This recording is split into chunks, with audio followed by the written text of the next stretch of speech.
What's up, everybody? It's your boy Joshua Edwards, live from our very own gaming room. I don't know if you can hear my little daughter in the background. She is going pretty ham right now. It's almost that time for her to start going to sleep. But without further ado, this is season 4, episode 2 of Joshua's Proximity, man. I didn't even know that the NBA basketball season started tonight. We got a doubleheader. We got the Lakers versus Nuggets. And we got the Golden State Warriors versus the Phoenix Suns, if I'm not mistaken. Yes, those are the 2 evening games. Lakers versus Nuggets at 7:30, and then at 10 o'clock, the Golden State Warriors versus the Phoenix Suns. But that's not why I'm here. You guys know why I'm here. We are in the week 8 of the NFL season. Alright, just a little update on my fantasy teams. My fantasy teams have been abysmal. And it's not because I'm doing bad selections. In one of my leagues, I'm 6-1. I'm on fire. In my other leagues, I'm 2-5 and 2-5. My Kappa League has been a correlation of bad management of my roster. I would have certain guys on the bench when I know good and well they should be playing. And then my other league, man, it's just a couple guys that have just been hurt. And it's just ultimately, right now, been my downfall. But there's still a second half of the NFL season, and I'm about to kick it off. So, week 7 last week exposed 2 teams in particular. The Detroit Lions and the Miami Dolphins. Now, me personally, heading into week 7, the Dolphins were my second-ranked team in the top 10, and the Detroit Lions were the third-rated team within my top 10. I did not know how easy the Dolphins' schedule was. Now, shout out to my homeboy Dukes, and my other guy Blake as well. When you go and you look at the Miami Dolphins' schedule, they have only beaten teams under 500. When they go up against teams that are actually contenders, I guess you could say, the Buffalo Bills, they got smoked by 28 points. They go up against the Philadelphia Eagles. They lose by 2 touchdowns. Miami, they're just not there yet. You know, the glitz and glamour, it's nice and it's flashy. But when it's time to play championship football, right now they're just not on that level. And it's okay. We're still in the first half of the season, man. And the Detroit Lions. Now, I'm just going to go out here and say it. The Baltimore Ravens are arguably the best team in football. If they can play like they played this past Sunday, there's not a team that they can't beat. They can go toe-to-toe with Mahomes. They've already beaten the Cincinnati Bengals. They've already beaten the Cleveland Browns. They can go toe-to-toe with the 49ers. They can go toe-to-toe with any NFC team, man.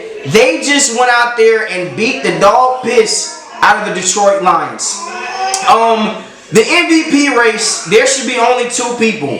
I don't care what Vegas is saying. I don't care what your mama is saying. I don't care what your homeboy is saying. There is only a 2-man race currently as we're talking MVPs. The first person is Lamar Jackson.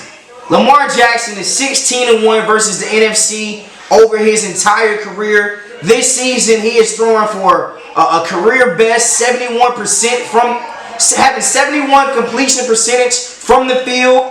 He has 8 passing touchdowns, 5 rushing touchdowns, and only 3 interceptions.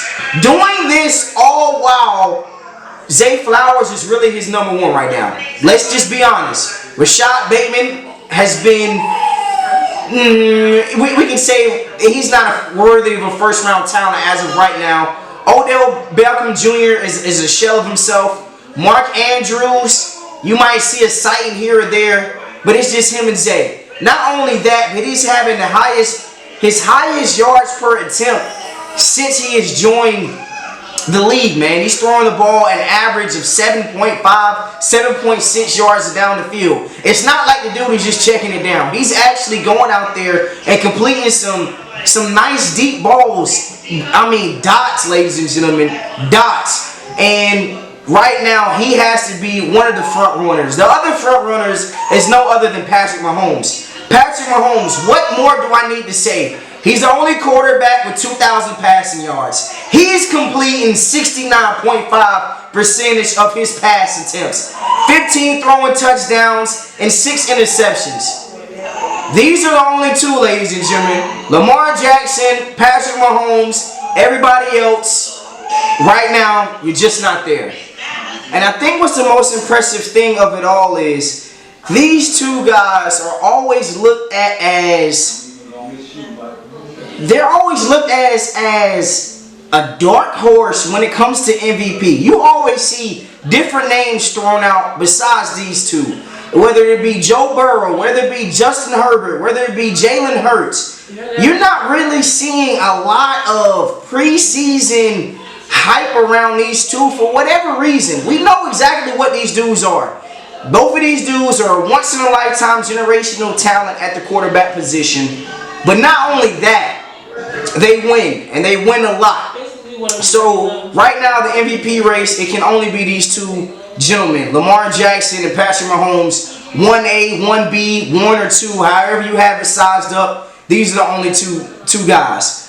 For those of you that are watching on YouTube, I don't know if you can see my daughter right now on the screen. I'm going to go ahead and put her on the screen. She might try to grab the mic too if you're listening on Apple Podcasts or however you get your your podcast. But yeah, let's just keep this ball rolling. So, the moment of truth, what everybody has been looking forward to, the NFL Top 10, man. Here we go. At number 10 is the Buffalo Bills. The Buffalo Bills, if you ask me, I don't know how to judge this team. 1 week, they can be the best team. The next week, they lose to teams that they should not be losing to. Now, we all know how Bill Belichick coaches his team. We all know how the New England Patriots on the defensive side, but they should have never lost this game. At number 10, the Buffalo Bills. Number 9, the Cowboys. They had a bye week. Can't move them down. Can't move them up. Number 9, the Dallas Cowboys. Number 8 is still the Cleveland Browns. Deshaun Watson right now, that contract, that $236 million fully guaranteed, is looking very, very smelly.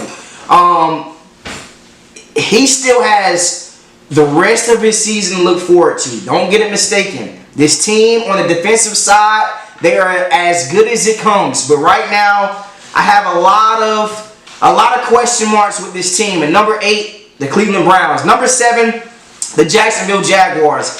Last week, they beat who did they beat last? They beat the Buffalo Bills last week. This week, they get another dub. I can't remember the team that they beat, but right now, the Jacksonville Jaguars are playing some very good football. So right now, I got the Jags at number 7. Number 6, the Detroit Lions. Now, I'm not going to be one of those guys who throws them all the way out of the top 10. They're still a very good football team. I personally had them a little slightly overrated. Right now, they're still a top 5, top 7 team within the National Football League. Number 5, the Detroit Lions. Number 6, the Detroit Lions, excuse me. At number 5 is the Miami Dolphins. Now, the Miami Dolphins, I just stated it earlier. This is a team that's going to be lots of glitz and glamour. They're like that pretty girl that you want to take home, but you find out her room was dirty. They're like that pretty girl who doesn't have any money. They're like that pretty girl that you want to take home, but she can't cook. Number 5, the Miami Dolphins. Number 4, the San Francisco 49ers. They have had 2 terrible losses. And 2 losses in which Brock Purdy has been exposed. The defense is still playing very, very sound.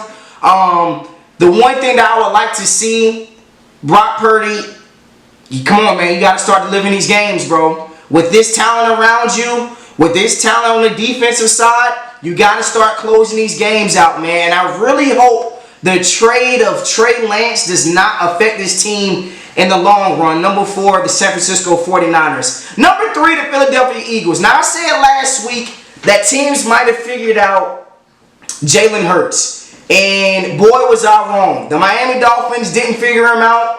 They still have a couple more games to go through. They still are going through their gauntlet currently. But right now, the Philadelphia Eagles are definitely a top 3 team. And at the number 2 spot is the Baltimore Ravens. This team, I already stated everything I needed to say. Right now, their defense, it's the best in the league. Lamar Jackson is playing at an MVP level. The way that this team played, they can easily be the best team in the National Football League. If somebody said, Joshua, this team is the best team in football, I won't fight you on that, man. They only got one loss. Their team is still very, very, very, very, very, very good. And we know what Lamar Jackson brings, especially at the quarterback position. Number 2, the Baltimore Ravens. And to cap it off, none other than the Kansas City Chiefs. What more can I say? Patrick Mahomes having another MVP run. If this dude, Patrick Mahomes, wins another MVP and another championship, he's the second greatest quarterback of all time. Right now, he's top 5. If he wins another championship and or another MVP, he's top 2. He's top 2. And it's not close. So let me go ahead and round it off. 10 the Bills, 9 the Cowboys, 8 the Browns, 7 the Jags, 6 the Lions, 5 the Dolphins, 4 the 49ers, 3 the Eagles. Oh, my baby girl just threw up on me. 2 the Ravens, and number 1, the Kansas City Chiefs. Alright, man, you know we're starting to wind down, and you know how we close off every episode of the NFL season. Let's go ahead and get right into our picks. The Thursday night game, Tampa Bay Buccaneers versus the Buffalo Bills. I got to go with the Bills. They're playing at home. They got to come back and get this win. Jets versus Giants. I started to lean towards the Giants for some odd reason, maybe because I'm being biased towards Saquon Barkley, but I got to go with the Jets in this matchup. Steelers versus the Jags. I like the Steelers in the upset. Eagles versus Commanders. I like the Eagles in this matchup. Rams versus Cowboys. I got the Cowboys in this matchup. Vikings versus Packers. Give me the Packers. Falcons versus the Titans in Tennessee. I'm going with the Titans. Patriots versus the Dolphins. The Dolphins beat them in New England. I don't see how the Patriots can beat them at home. Saints versus Colts. Give me the Saints. Texans versus Panthers. The Panthers will get their first win this week. The Panthers will get their first win this week. Panthers in that matchup. Browns versus Seahawks. Give me the Browns. Bengals versus the 49ers. I was leaning towards the 49ers, but what I saw last night, give me the Bengals. Chiefs versus Broncos. Chiefs big. Ravens versus Cardinals. Going to Ravens. Sunday night game, which is a kind of crazy game to watch. Bears versus Chargers. Chargers. Raiders versus Lions. I like the Lions in that matchup. And without further ado, this concludes episode 2 of season 4. Josh's Price Ceremony. We out.